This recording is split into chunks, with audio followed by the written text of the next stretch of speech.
Ustaz, langsung aja.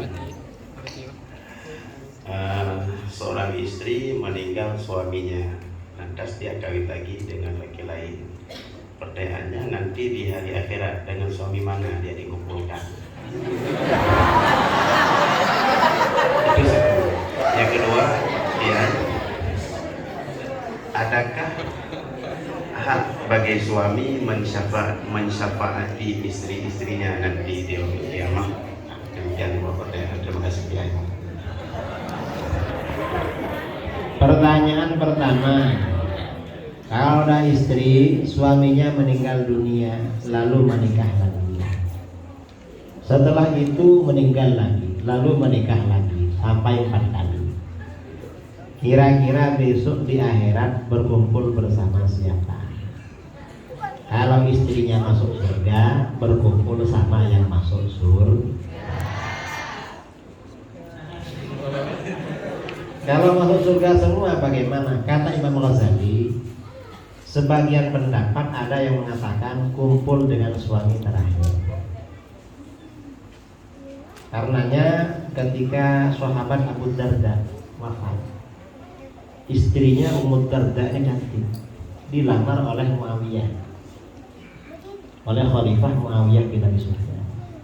Karena dilamar, dia gak mau, akhirnya hidungnya dibenturkan ke tembok biar rusak. Gara-gara ini saya dilamar. Akhirnya setelah rusak mukanya, karena dia dibenturkan ke tembok, Muawiyah gak ngelamar. Mengapa kamu gak mau sama Muawiyah? Saya ingin di akhirat bersama suami saya. Ini namanya setia sehidup semati. Ada yang mengatakan, kata Imam Ghazali, kalau dia menikah lagi ditinggal mati suaminya, maka di akhirat akan memilih yang paling bagus akhlaknya. Siapa yang paling bagus akhlaknya? Dari 2 atau 3 suaminya yang mati, itu yang akan dipilih sama dia. Karena yang paling bagus akhlaknya itu derajatnya paling tinggi di akhirat.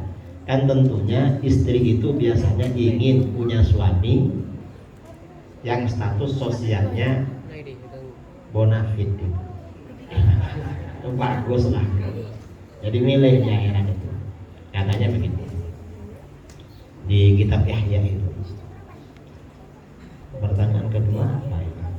Syafaat. Apakah suami bisa memberi syafaat istri? Siapa saja bisa. Orang mukmin itu memberi syafaat keluarganya bisa, anak istrinya bisa, jangankan istrinya, ke tetangganya bisa, asalkan memang min ahli syafaat. Jadi begitu. Karenanya kalau cari suami yang soleh agar dapat syafaat. Jadi begitu.